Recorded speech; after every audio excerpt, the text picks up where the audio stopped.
सबको जय मसीह की। आइए हम बाइबल में से वचन देखेंगे। मरकुस 3 का 13 और 14 में प्रभु का योजना क्या है हमें यहाँ लेकर आने का।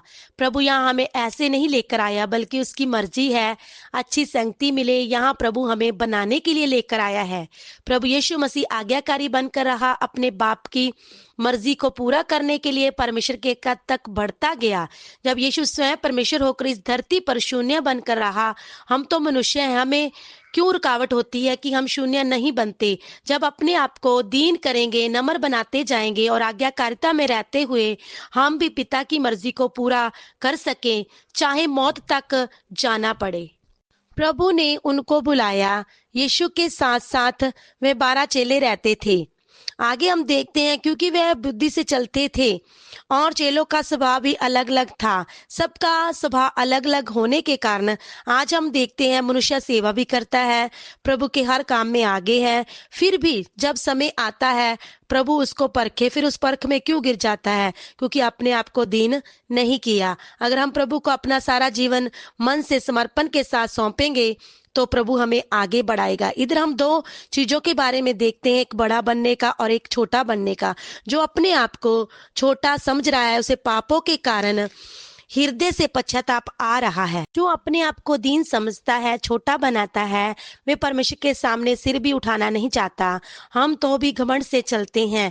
घमंड के साथ जो व्यक्ति चलता है, उसके साथ परमेश्वर कैसे रह सकता है? प्रभु का उपस्थिति कैसे उसके साथ रहेगी? आज मनुष्य स्वयं ही गलती करता है। मनुष्य के स्वभाव में उसमें गलतियां रहती है, यानी मनुष्य में से गलती हुए बिना नहीं रह सकती। जब हम अपने स्वभाव में खाली होंगे तभी प्रभु के साथ सही तरीके से चल सकते हैं। हमें प्रभु ने बुलाया है। कैसे बुलाए गए? ज्ञानवानों को लज्जित करने के लिए, इस हालत से उठाना है। कैसे लज्जित कर सके? जब तैयार होंगे। प्रभु चाहता कि हम तैयार हों और अंदर जो कुछ है उसे निकाल कर ईश्वरीय ताकत से भरना है। हमारे अंदर घमंड करने का कुछ भी नहीं है। हमारी पढ़ाई, सुंदरता, डिग्री परमेश्वर के सामने कुछ नहीं है। हमें किस बात का घमंड होना है कि मुझे प्रभु ने किस पाप की गंदगी से निकाला है।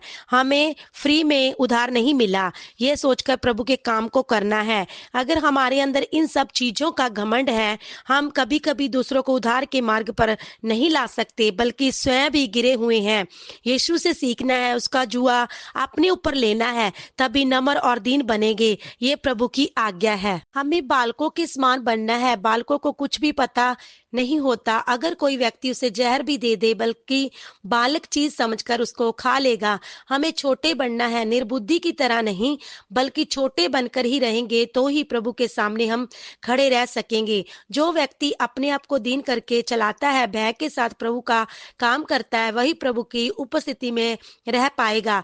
जो व्यक्ति टूटे मन से प्रभु के कदमों में आएगा, उसकी भेंट प्रभु को ग्रहण होगी। टूटे मन वालों से प्रभु प्यार करता।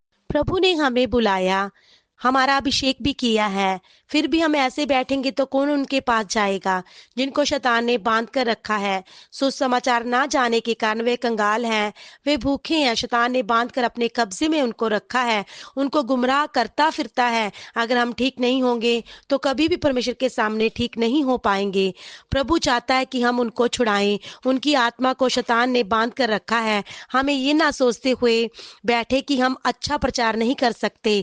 प्रभु को सही तरीके से अपने आप को सौंप दें, फिर प्रभु अपने कामों को करेगा। उसकी महिमा का प्रकाश जिससे वे रोशनी में आ जाएं, हमारे द्वारा उन पर चमकेगा। कितने लोग बोलते हैं हमें वचन नहीं चाहिए, क्योंकि उनकी बुद्धि को इस संसार के ईश्वर ने अंधी कर दी है। हमने उनको छुड़ाना है तो उनसे आजाद करवाना है, तो उन अधिकारों को पाना है, उसके लिए तैयार होना है। कितने लोग कीमत देते हुए इस सेवा को पूरा कर रहे हैं। हमने कौन सी कीमत दी है? हम कहाँ तक आए हैं? क्यों प्रभु की आत्मा को हम अपने व्यवहारों से दुखी करते हैं? क्योंकि हमने प्रभु के काम को कर नहीं पाते, क्योंकि इन वचनों के अनुसार हमने अपने आप को छोटा करना नहीं सीखा। प्रभु हमें निरोया बना रहा है, क्योंकि हम रोगी हैं। तोड़फोड़ हमारे जीवन में शुरू कर रहा है। हम प्रभु को धन्यवाद देना चाहिए कि प्रभु ऐसा होने से मैं सिद्धता की ओर बढ़ रहा हूँ। हम कब ज्ञानवानों को लज्जित करने की हालत में आएंगे? पहले समय के पुराने नेम के संत लोग विश्वक्ता परमेश्वर की योजना को जानने के लिए कितनी कोशिश करते थे। अब जब हम लज्जित करने जाएंगे तो ना हमारे पास वर्दी है, ना हमारे पास हथियार है, तो कैसे लज्जित कर सकते हैं? इसीलिए हमें तैयार होना है, अपनी बुलाहट को सिद्ध करना है। अगर हम प्रभु से कहेंगे प्रभु हमें सिद्ध करो, तो प्रभु हमें सिद्ध करेगा। हम जितना बदलते जाएंगे, प्रभु के आंसुओं के साथ हम प्रभु का धन्यवाद करते जाना है, क्योंकि हम तो मूर्ख थे, निर्बल थे, उनको प्रभु ने लज्जित किया। हमने भी उस व्यवस्था तक पहुंचना है, अपने पांव के नीचे उन शक्तियों को रखना है। इसके लिए हमें प्रभु के लिए तैयार होना है। उसके लिए प्रभु हमें तैयार कर रहा है। प्रभु सब काम समय पर पूरा करता है। समय आने पर प्रभु हमें खड़ा करेगा। अगर हमने अपने आप को तैयार करने के लिए प्रभु को सौंप दिया है, नहीं तो हम जैसे हैं वैसे के ही रह जाएंगे। कौन फिर उन लाखों करोड़ों को जो नाश होने वाली आत्माओं के पास जाएगा? क्या हम विश्वास करते हैं अपने चुने जाने को? हम यत्न करेंगे। अगर हमें मालूम है जैसे प्रभु ने चेलों को बुलाया था, वैसे भी हमें भी बुलाया है।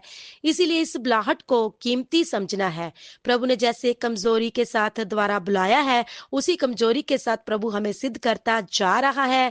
ज्ञानवानों को, विज्ञानों को लज्जित करने की हालत में आना है। हमने उस अनुभव में आना है। हम घमंड करने लग जाते हैं। हमारा मिट्टी का बर्तन उस असीम सामर्थ को पाने को तैयार है। अगर तैयार नहीं है तो इस बर्तन को प्रभु के हाथ में नम्र करने को देना है, कुम्हार के हाथों में देना है। मिट्टी में अलग अलग रंग होते हैं। प्रभु अब मिट्टी नहीं चाहता, प्रभु को राख चाहिए। राख आग का भट्टी में तप कर जलकर बनती है। राख में कोई रंग वगैरह नहीं होता। अपना रंग रूप खोने की अवस्था में हमने आना है। इस अवस्था में आने के लिए हमने क्या करना है? हमने अपने आप को इसलिए देना होगा। एकदम हम भरेंगे नहीं। जब तक इन बातों को नहीं मानेंगे, हम सहन नहीं कर सकते। हमें मरना है तो शून्य बढ़ना पड़ेगा। टूटा मन होना चाहिए। होम बलि की खाल निकाल कर और काटना है।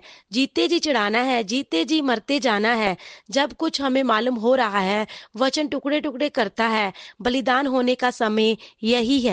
पुत्र जानकर परमेश्वर का दास हमें जब डांटता है, आज प्रभु का दास हमें डांटता है, तो हमें सिद्ध बनते जा रहे हैं। फिर भी हम अपनी आदतों, मनमानी स्वभाव से नहीं बदलते।